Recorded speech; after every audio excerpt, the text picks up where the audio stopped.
Greetings and salutations, everybody. Good day. If I look a little panic, I just moved my mic and it shook like the whole thing was going to fall apart, which the arm like fell apart like last week. So I'm like on edge for this thing to just totally shatter and destroy while I'm speaking. Happy Tuesday. Welcome to the 10th edition of Code Break. I am happy I made it this far. Hopefully hopefully I'll last a little bit longer than 10. And hope that you are all having a good day. I'm already seeing a lot of people commenting. I really appreciate that. It was very quiet last session, but I had really good comments last session. So I appreciate the chatter. Every time you send me a comment, I get a little serotonin release, so it all works out great. So this week, for those of you who were not here last week, we are going to be talking more about IndexedDB. If you have never heard of that, it's going to be kind of a throwing you in the pool on the deep end type introduction because I introduced it last week. But it is essentially a NoSQL database for the browser. It is consistently supported across all the major browsers, so it's 100% safe to use. It's also been around for, I think, maybe 10 years or so. It's definitely not new. I came to it kind of kicking and screaming because there was actually a SQL database in browsers based on SQLite that worked really well, but got deprecated and removed, and I cried a bit over it. But I've been using IndexedDB off and on for a while now, and it is still somewhat clunky. Not clunky. It's not simple. If you're used to web storage, aka local storage, then you know just how incredibly simple that is. And it's simple, but it's also, there's not a lot of features to it. It's a key value system, whereas IndexedDB, when used properly, gives you a lot more power. So let's actually get into the code, and I am going to move my window over here. As a reminder, when I do this, it means I am looking to see if y'all have any cool comments and stuff like that. And let me get my stuff prepared here. Before we I get into the code, into the review, I want to show you. I'm pretty sure I didn't mention this last session, but this is the new fur baby we got, I think, the day after my last session. This is a Wednesday Adams Camden, our new little kitten. She's been home for almost 2 weeks now, and she is doing really great. It's funny because we have 6 cats. Don't judge. 4 of which are significantly old.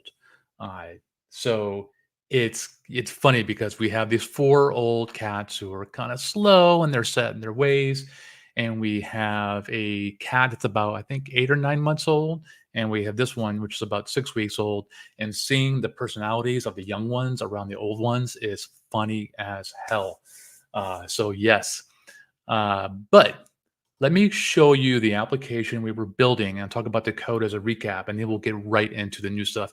And just a couple of points I want to make. Don't forget, anytime you use client-side data storage, the client, that's me, the user, they can see that data, they can remove that data, they can even edit that data. So it's 100% not to be trusted. The operating system can also just willy-nilly decide to delete it. Now, I shouldn't say willy-nilly. Typically it's you haven't used this for a while and space is cramped, and then I'm going to dump it. But as long as you think of it as persistent, not permanent, permanent, yeah, one of those words. Then you're good to go. I still think it is incredibly useful, even with that in mind. So this is the application that we started working on, and I see Sue is in here, and I thank Sue because I was talking about what kind of application I wanted to build, and I was like, I don't want to do a to-do app because like every web app tutorial out there is a to-do application. I got nothing against those. By the way, Microsoft makes a really handy to do application called To Do.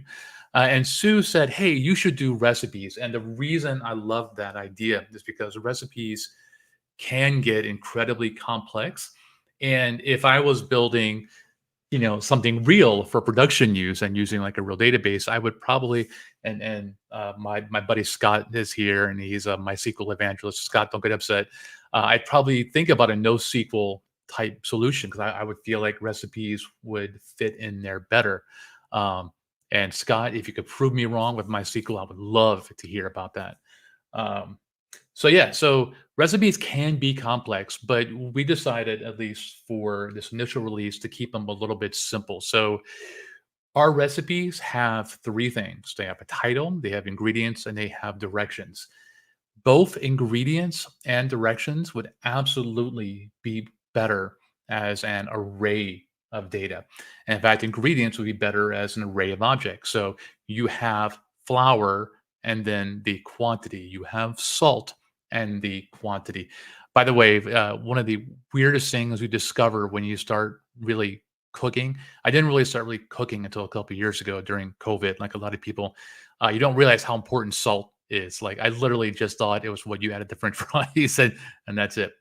But yeah, so ingredients could definitely be really complex, um, and directions could also be an array, and each array could have a duration and stuff like that. But we're keeping it simple for now. And you know what? I'm gonna share this because Scott, they shared this. Yes, Scott, you and I, you know what we should do is I should have you on the show and we should work on something together and you should show me that. Um, there you go. Because I invited him, he has to come now. So this is the application we had.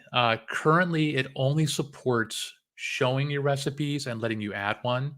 So I will just type some random stuff like that and hit save. And we have a recipe and I'm only showing the title. Let's make that a little bit more obvious. Like that, and like so. Let me scroll this down a little bit. So not the best UI, um, but it works. And one thing I want to kind of keep in mind to y'all is that I really want to focus on the IndexedDB aspects, the actual kind of database stuff. The UI UX of this is going to suck because we're doing it live and it's a first draft.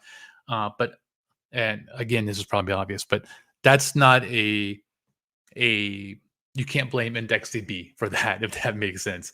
You can absolutely build a really powerful recipe web application that's really easy to use and works well with IndexedDB uh, versus this kind of bare bones one that I'm building now. So if we think about an application as having CRUD, create, read, update, and delete, we have create working. That's that form right there. And we have read. Let's look at that code real quick. And then we'll start talking about doing updates and doing deletes. So HTML is basically, I have a div for where the recipes are going to go. And I have my form. That's pretty simple. Most of the work is in app.js. Oh, by the way, and I'll share the repo at the end. In the last session, we worked on the application and I put it in a folder in my repo called IDB1. This is going to be an IDB2. And that way it's nice and separate and you could, watch the first video, see that app and watch this video and see this app. All right. So skipping over stuff that just going to work with the DOM, variables like that and me grabbing them here. We begin by getting the database. If you remember, that's a multi-step process behind the scenes. So I ask IndexedDB to open. I give it a database name and I give it a version. There are three events that could run, one being an error, which probably will never happen, but you should probably handle it. Second being on upgrade needed, and the third being on success. I mentioned this last time, but it bears repeating. On upgrade needed is really vital because that's the only place that you can make changes or set up your database structure. So in here, you could see that the event has passed a handle to the database, and I am creating an object store, and you could think of that as a database table, essentially. I am defining a unique identifier and setting it to auto increment equals true. There is more that I could do here, but for right now, this is good enough. If for some reason I were to put this live on the internet and people were using it, and I decided, oh, I need to modify my object store, or I need to make another object store, I need to go in here, I need to change the version, and this is where things get crazy. In the on upgrade needed, I now have to say, or have to write code that says, if this is your first time here, here's the crap I did the first time, and here's the new stuff. If you've already been here, if your previous version was version 1 and now you're on version 2, I only need to do the things that changed. So that can get gnarly. So don't do that. That's the primary thing. But we all live in the real world, right? Where clients tell us something and they're 100% sure this is exactly what I want you to do, and you go live and they're happy, and then the next day they're like, oh, by the way, I forgot this important detail. So just keep in mind that it's gnarly, but you can handle it. For these videos, if I ever end up changing this, I'm just not going to worry about it. We're just going to dump the old data and move on. So that was getting the database. I'm going to skip save. The way that reading works, I have an asynchronous function called get recipes. Everything involving data entry is going to be with a transaction. And I grab my database and I create a new transaction. The first argument is an array of object stores that you'll be working with. Second argument is you saying if it's read only or if it's read write. In this case, to read all of my data, I can get a transaction. From the transaction, I get a pointer to the object store. That's that line right here. And again, by the way, if I go too fast, you'll let me know. And then I fire off a request called get all. There are ways to get individual records. There's ways to search and all that, but this is the blunt to give me everything back. I'm calling this from a function called render recipes, where that handles doing the HTML and stuff for it. So this is a good question. I'll bring it up now. When the browser purges a store, is it just the data or the whole store? It's everything. So the entire IndexedDB would be lost. In that case, when you would come back to the web page, the on upgrade needed event would fire again. It'd be like your very first time. So again, remember, it's persistent, not permanent. Permanent. I do know how to speak English, I swear. So that was getting recipes. The process to save a recipe is again going to be asynchronous. I'm going to skip over all the DOM crap where I read those form fields, and I could do validation and stuff like that. I'm not. Create a transaction. This time it's read write.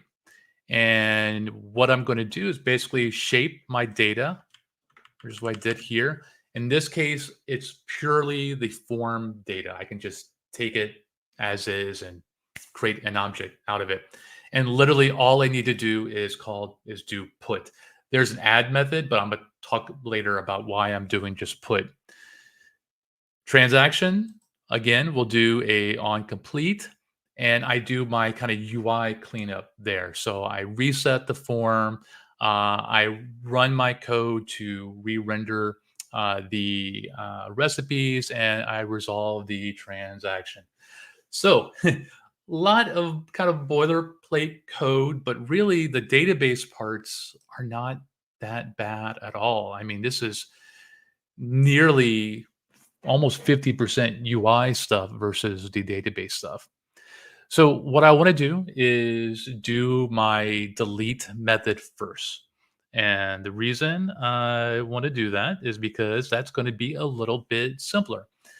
So the way that I'm going to do that, and again, keeping in mind that I'm doing the bare minimum UI here, in my render recipes, for each item, I am going to add a link that will delete this, and I'll put it in brackets with an exclamation mark so it looks important.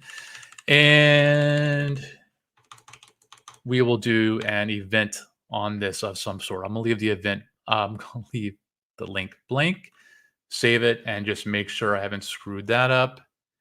And I have not. All right, so we have those links in there. So the next thing to do is actually have this do a delete. And the way I'm going to do that, and I'm kind of paused for a second here because I'm kind of remembering a small little issue. Um, After I render this into the HTML, I need to add event listeners to it.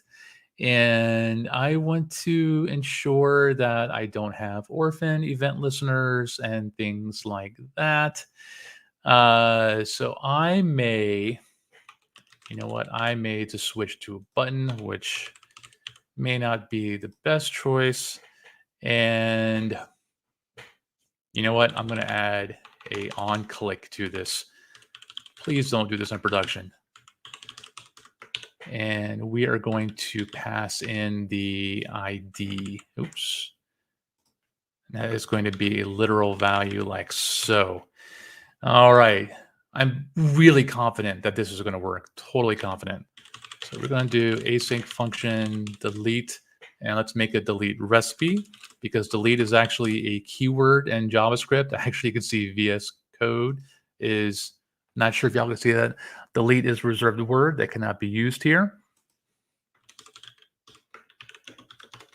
How many of you were aware, and I would love to see in comments, how many of you were aware that delete was a reserved word in JavaScript? Like, I knew this. I've known it for like 20 years, and about 3 weeks ago, I ran into an issue where I accidentally used that. All right. Console.log delete ID. And in theory, I can go in here, and that's a big ugly button, but delete 1, delete 2. All right, it is working. You know, inline event handlers are bad.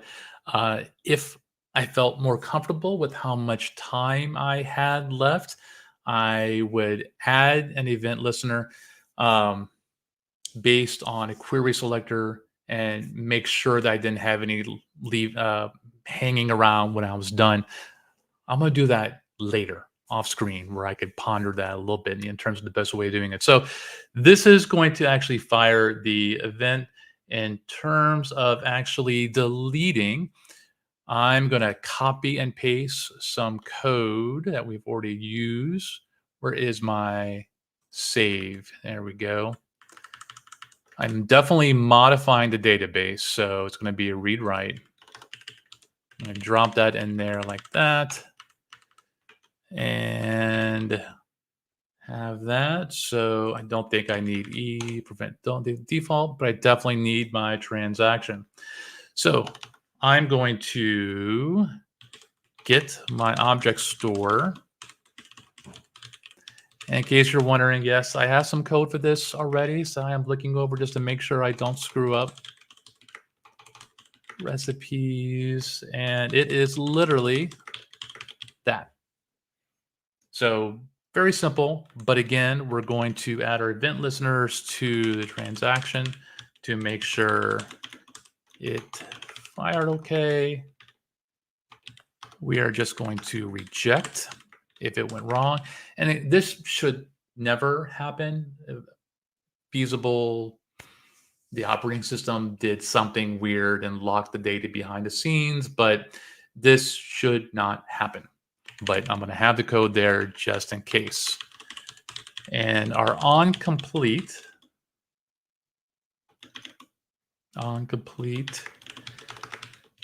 is going to resolve. Now, when this is done, I also want to re-render because I've modified my data. So I'm going to just call render recipes.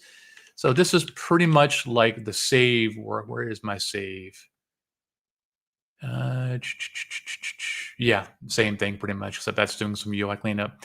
So in theory, that was delete, and which is not that did not take long at all.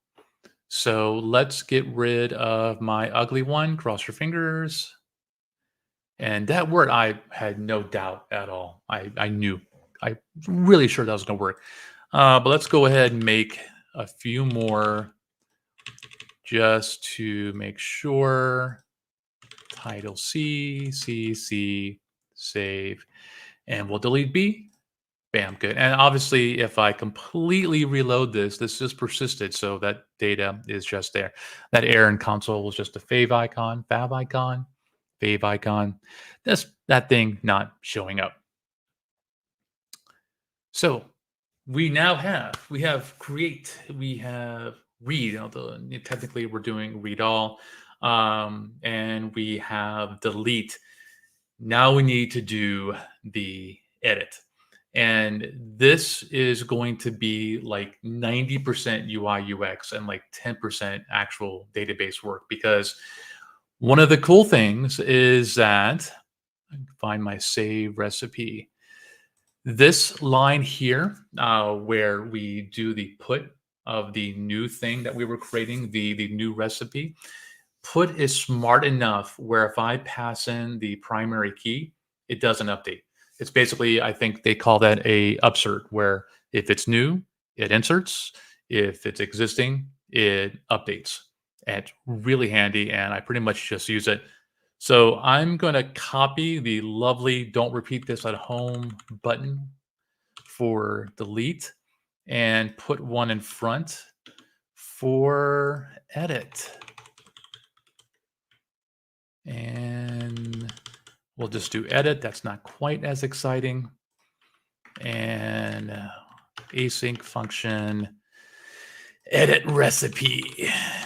Comme ça, like that. And in theory, I should at least get a console message. Edit 2, edit 4.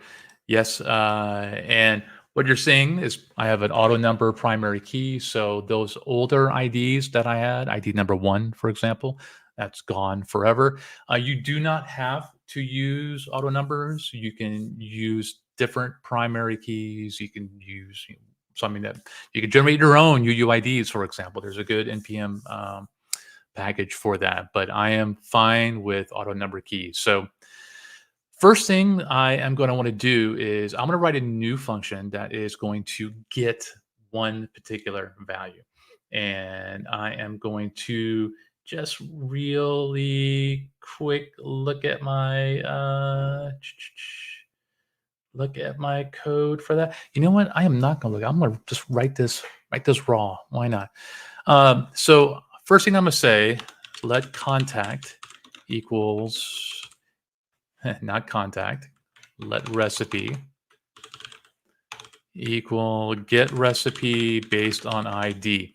And we are going to write a new function that's going to get a recipe based on an ID.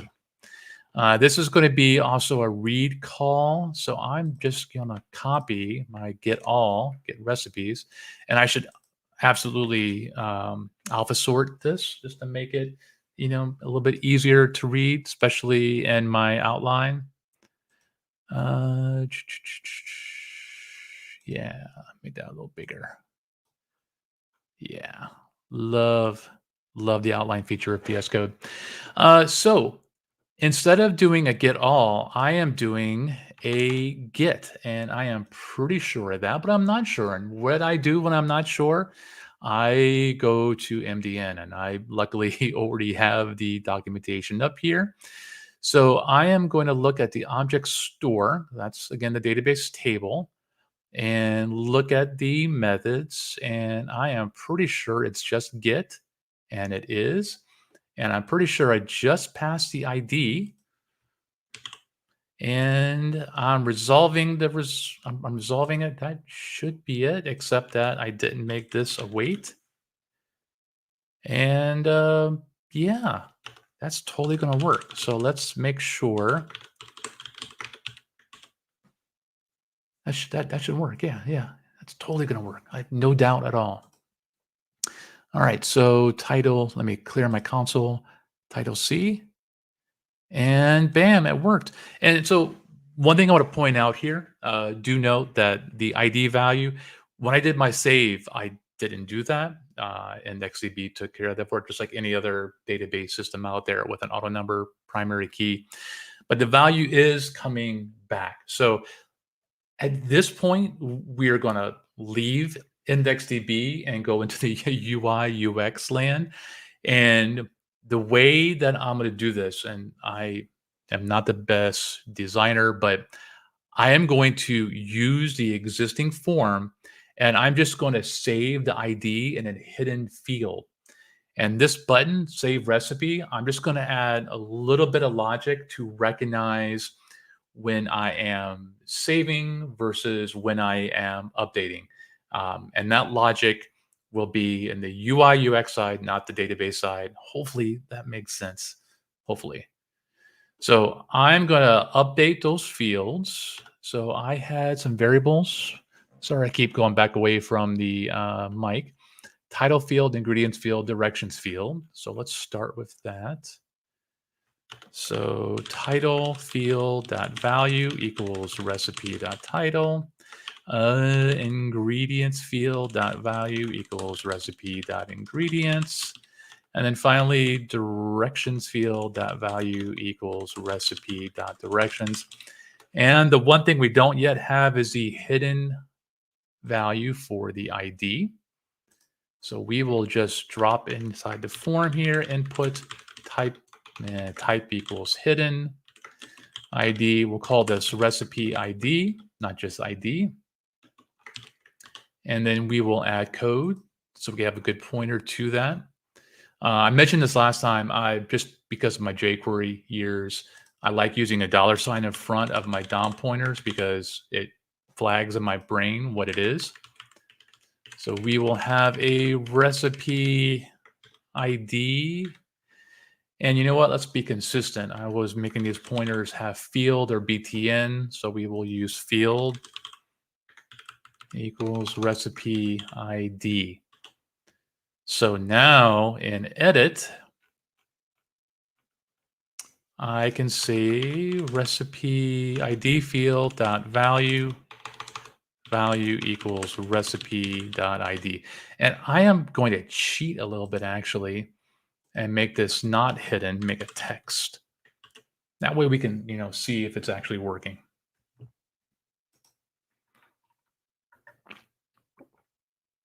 All right, so we have that field. I am, by the way, using a CSS library called Milligram. My buddy Todd Sharp, he spoke up in comments a few minutes ago. He introduced me to it. It's incredibly simple. Make things look nice in CSS. Definitely a lot more lightweight than Bootstrap. You basically don't have to do anything for the most part. You just drop it in and it makes it prettier, shinier. So in theory, if I hit edit on title C, all my fields should update, including the soon to be hidden field. Now I want save recipe to correctly handle this case. And this is how I'm going to do that. Back to the code. Again, I should alpha sort all this. Render save recipe. All right. So what I'm going to do here is write a bit of logic that if the ID value, let's get it. Let recipe ID equals recipe ID field value. If the recipe exists, that means we're doing an update. I want to include that when I save my data. If it doesn't exist, if it's essentially an empty string, I don't want to include it. So right here, I created my object and I want to include ID if it's not blank. So if recipe ID not equal to this, recipe.id equals recipe ID. I mentioned a few minutes ago, the nice thing about the put method, it just works, new or old. And so basically, if it's a new thing, I won't have the ID value there. So IndexedDB will know, hey, I need just to add this to my object store. If I have it, it will do an update. I am totally, totally confident in all of what I just said. So I say that. Where is my edit? Oh, yeah, I don't have to do anything because once I save, the save method already clears out the form fields. It clears out the form fields. It doesn't remove. Where is it? Where's save recipe? Again, I need to alpha sort this on complete. Bam. We need to also do this.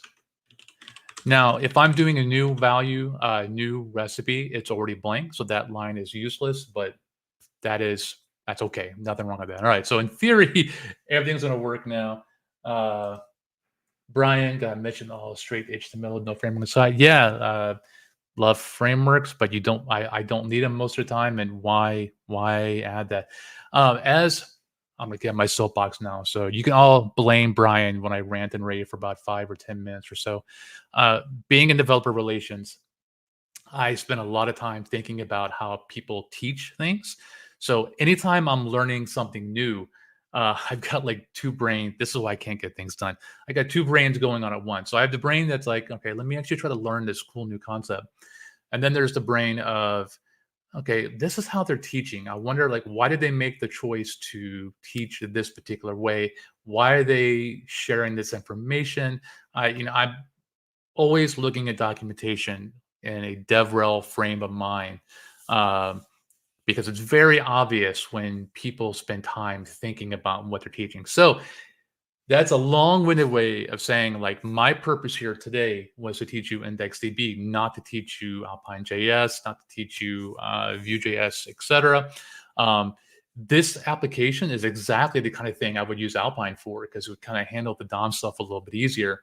But I did not want to introduce that to people, all you lovely people out there who may not know it and may get confused. So I spend most of my life confused all the time. I want to do my best not to confuse other people. Whew. All right. Thank you, Brian, for letting me go on that little rant there. So in theory, actually, I think everything is working. I think. So I'm going to click edit on title C. Again, we're going to make that form field go away a little bit. And we're going to say title C edited, ingredient C edited, directions, just to be really sure. Directions edited. And hit save, cross your fingers. And it did not work. Okay. Well, let's find out. First, if I click edit, I bet I'll have a new primary key. Did not have a new primary key. Let's go to the judges. Let's look in our DevTools and open up the recipe object store. Oh, I totally did this error on purpose. Totally. Um, case Scott normally is my person to let me know when things are too small. I'm gonna make that a little bit bigger.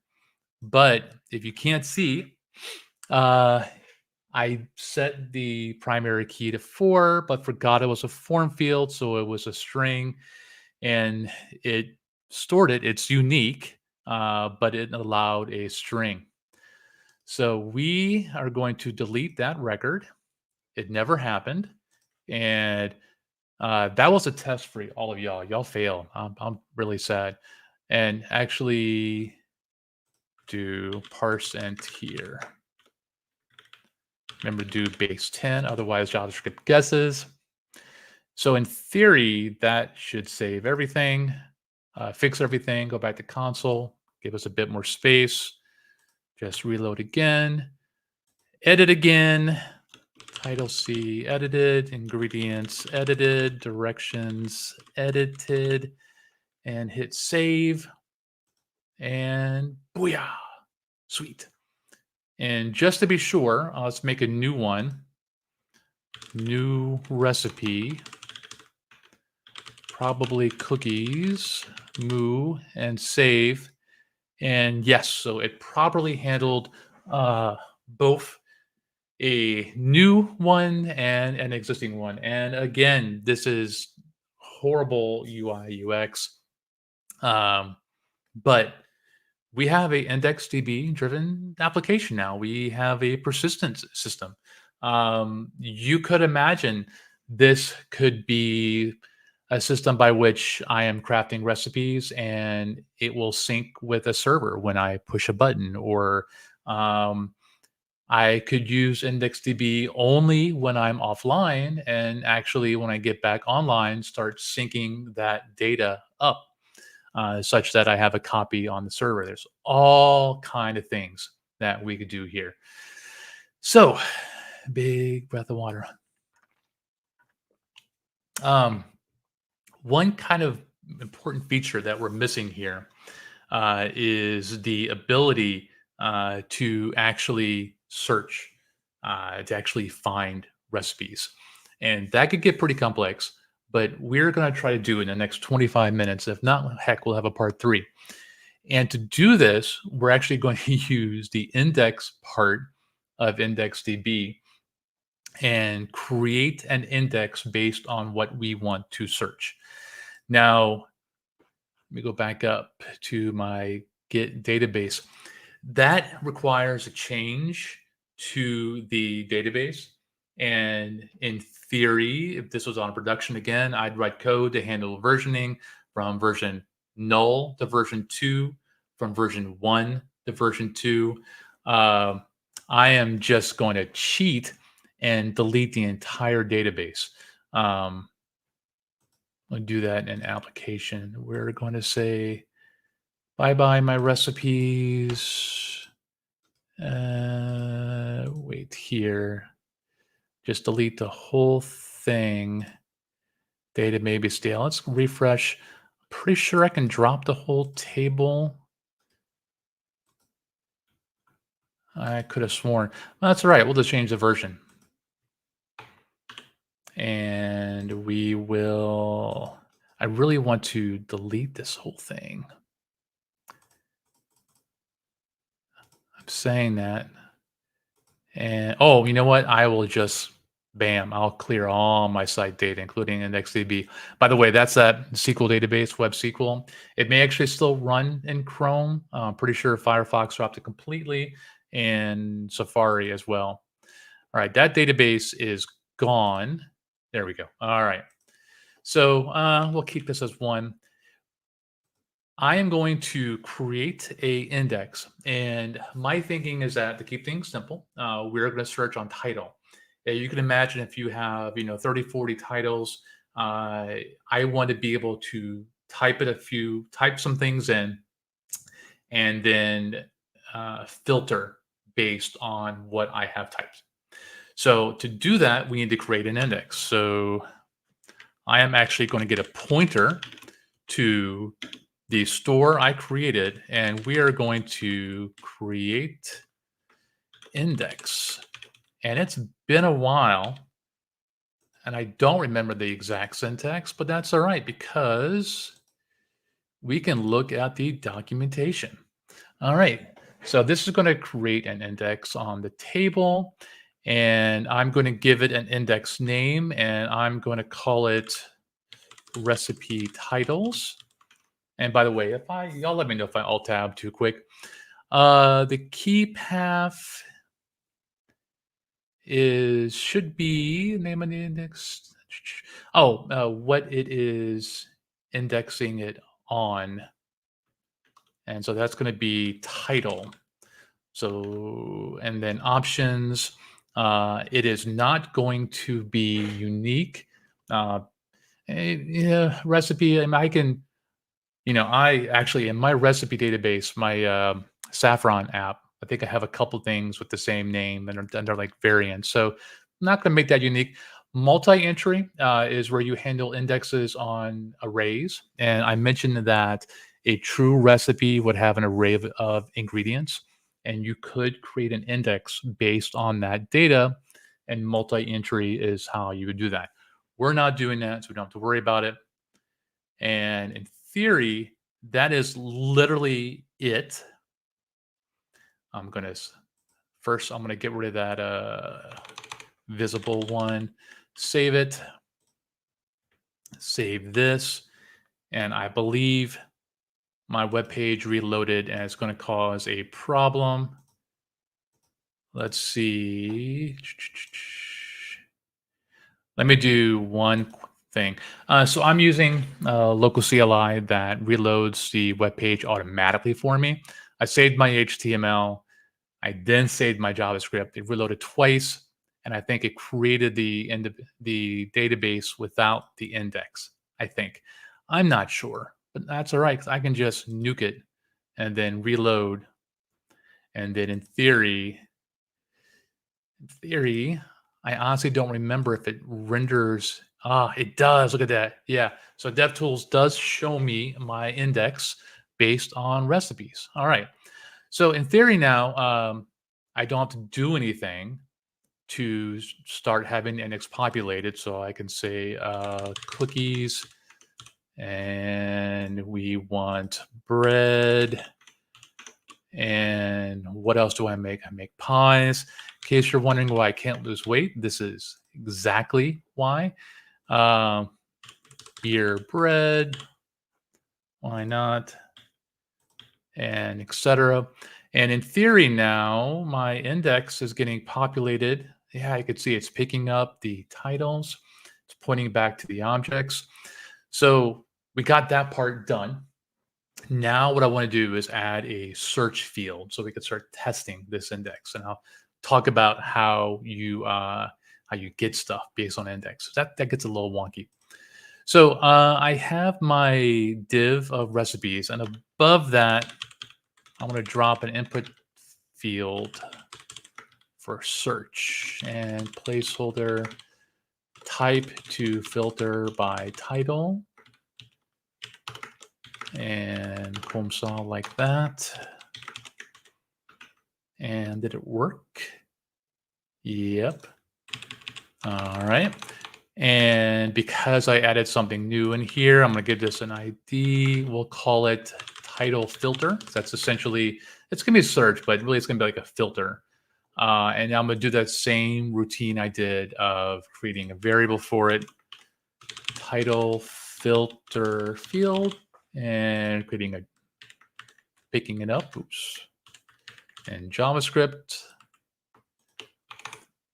title filter field equals title filter. What did I call it? Title filter. All right. And then the last thing I'm going to do is add a event listener to it.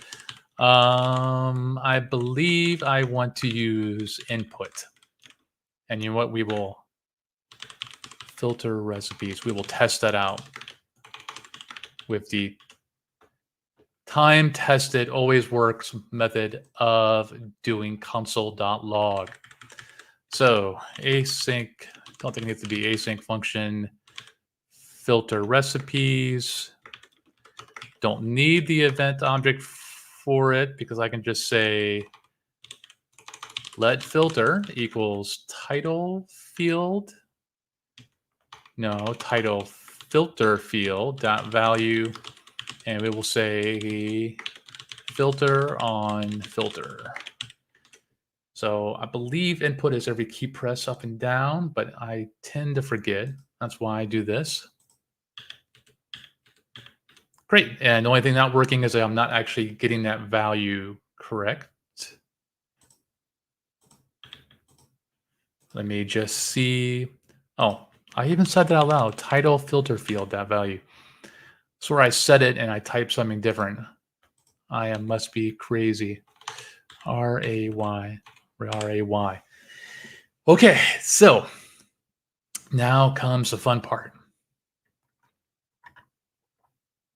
What I'm thinking is that as I filter, I am going to rerun that function render recipes, which handle getting recipes and writing it out. I'm just going to keep calling that every time. And what's going to happen is that render recipes is going to get intelligent. It's going to pick up on the fact that we are filtering. So kind of think filter recipes may end up not being necessary. Actually, I could just run render recipes. But let's pass the filter along and we'll make that an optional value. So I'm going to come back to this. We're not doing any deletes now. We're not doing any get individual recipes. We minimize that. We're not doing any editing. I can make my editor a little bit easier. Render recipes now takes an optional filter.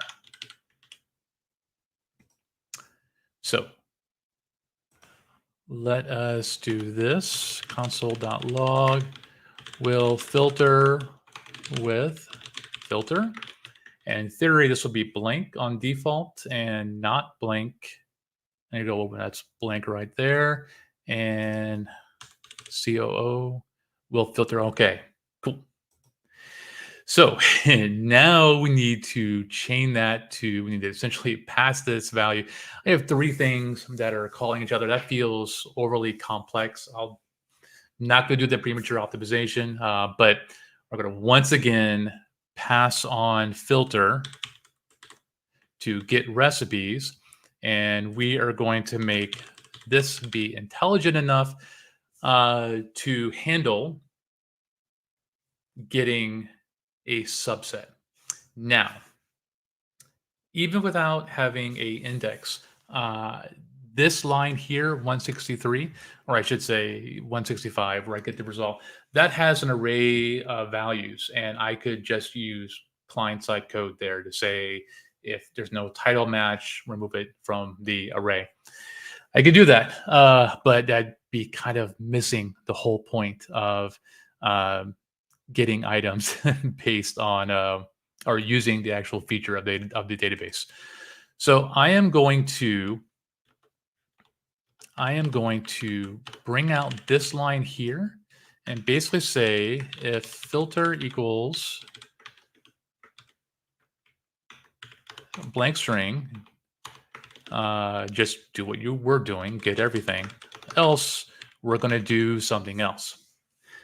The thing that we're going to do, and this is where I think probably the most complex part of IndexedDB comes out, is that in order to get value, to do search, essentially, unfortunately, it's not really search. And this is probably the only real Achilles heel of IndexedDB, where it's something like MySQL.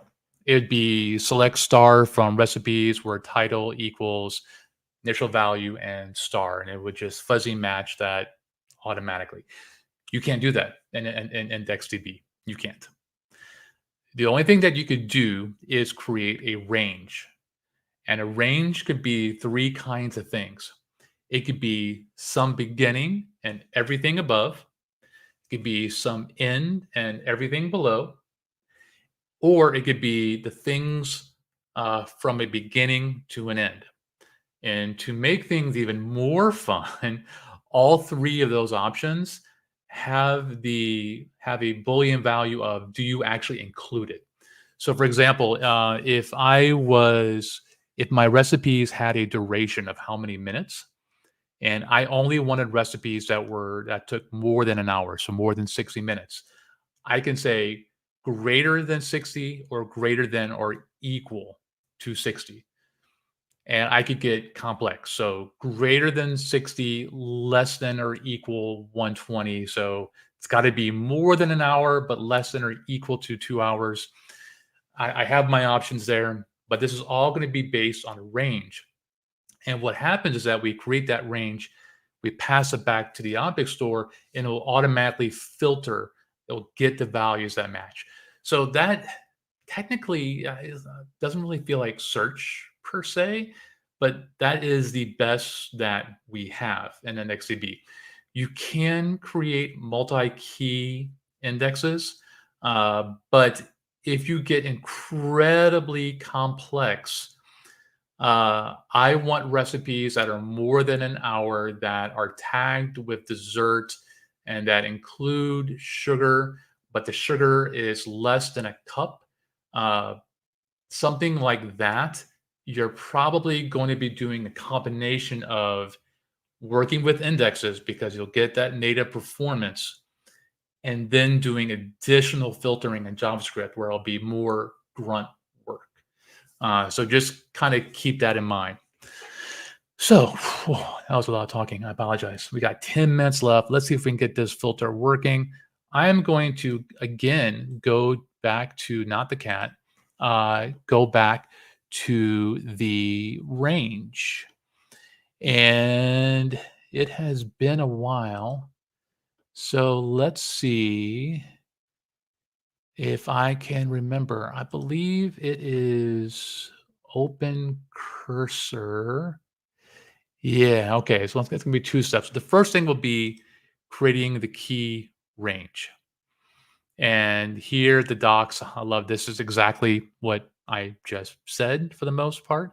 Uh, and by the way, they do actually support a only, which is the same as getting one value. I'm not sure why you do that, but there you go.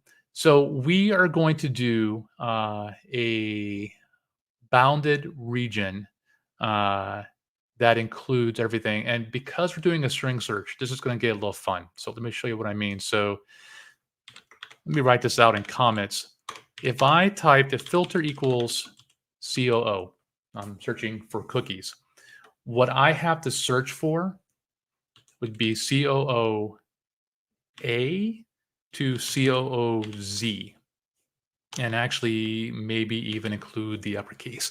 I always forget what comes first and what comes last, but essentially I have to create that range because I want to match any possible letter after COO. So I'm going to create a range, and if I sound unhesitant, it is because I am very, very unhesitant. All right, so let's try this. Thank you, MDN, for being awesome. So I'm going to set my range equals, and we are going to create a IDB key range object. And bound is will handle I want a bottom and a lower, and we're going to do it on filter plus A and filter plus Z. Totally, totally sure about this. All right, and then with that, once we have that range, the way that we use it is we use what's called a cursor. The cursor is going to take the range as kind of like a filtering system, and then return my results to that. Now it's going to return a cursor object, maybe one item at a time. So we need to do a little bit of logic, and you can see this in MDN, where we have to uh, essentially iterate over every item. I felt like a lot. So I actually I already have a transaction and read only, and I already have a copy of my store. So I just need to work with my store and open the cursor on that. And I like their basic code. And I know I'm going to be modifying this quite a bit. So let me do that. And go over here and make this a store. So I called my range a range, and we're just going to immediately tie into on success and get the cursor. And if we have it, continue. Else we're at the end, and I believe I missed a like that. Yeah, totally sure. So they are actually immediately appending to the DOM when they do this. We actually want to keep a record. So I will say result equals array. And basically, if we have a cursor, notice something, the cursor will have the object and a dot value key. So I'm going to say result dot push cursor dot value. We don't need any of this. We're going to continue. And I see my typo there. And now when we're done, when it returns null, in theory, the whole thing is done. Like I really feel I feel so sure about this. I think we can just resolve that result. So basically, I made Git recipes smart enough to handle that. Yeah, yeah. So I think So I first encountered IndexedDB back when I was still kind of new to Promise. I think even before I knew promises, really. The async aspect really kind of threw me for a bit, and I got over it. And then I got to this part, and yeah, it was difficult. So yeah, I am 100% with you. Nice thing is that, once you write this code, uh, and it works, then you can spend all your time on the UI UX, which I skipped. But all right, so in theory, Git recipes now understands when there's a filter, and in theory will reduce the amount of objects returned. I have zero confidence in this.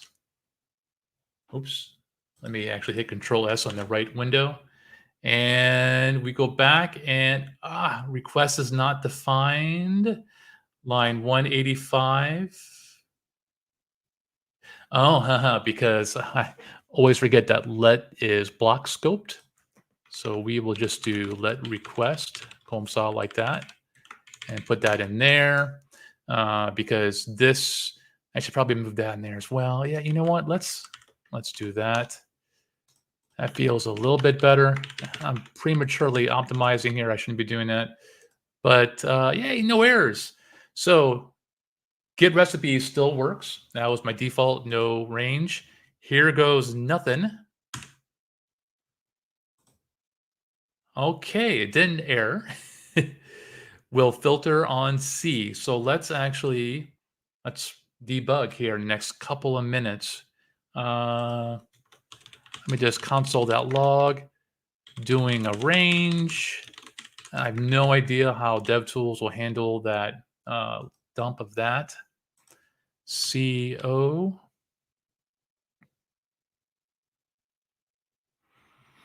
All right, so yeah, that should work. That looks right. C. So let's make sure I didn't screw this up. Console.log, got a cursor, and type again. And we did not get any kind of cursor at all. So let's see. My store is correct. It is my recipes. I am opening the cursor based on the range. I think that's not it. Wrong window. I think you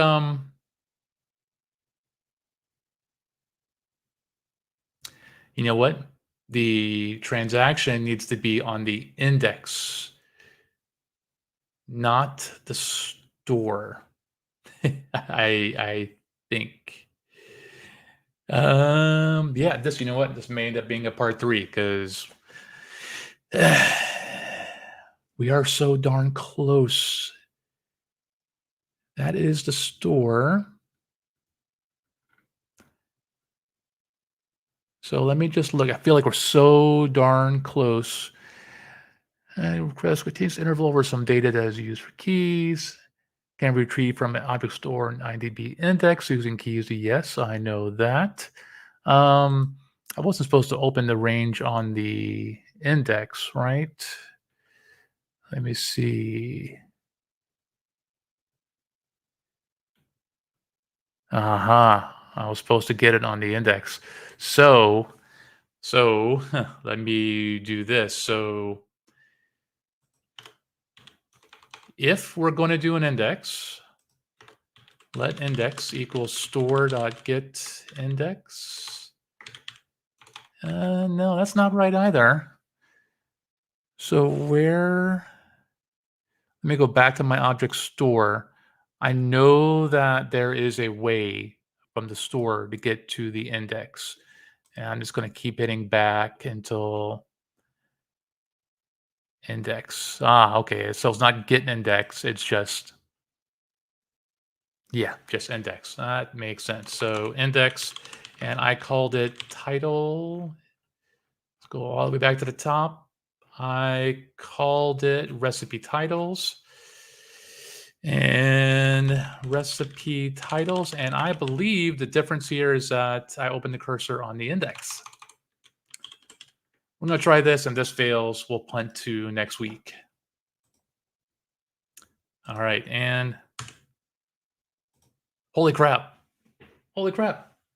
It worked. It worked, and I right at an hour. So, in theory, if I do like CR, that matches nothing. If I do B, matches beer, bread, and BR, oh, sweet. I had no doubt at all. All right, so uh, let me go back to this and wrap things up. First off, thank you all for hanging out for the whole hour. That was a lot. Uh, and we have an ugly out. I mean, it's been just as much time making it prettier. Let me say that this version of the application is going to be up on the GitHub repository I'm sharing right there. It will be called IDB2, and you could take that and you could play with it. Next session, I'll probably move on to a new topic because my brain is hurting.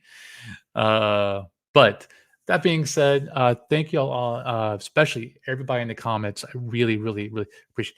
Just by the way, feedback to any of y'all. Any session you attend, the more that y'all comment, the more you make people like us happier. So please do it. Thank you very much for attending, and I hope you have a great rest of the week. And I will talk to y'all later.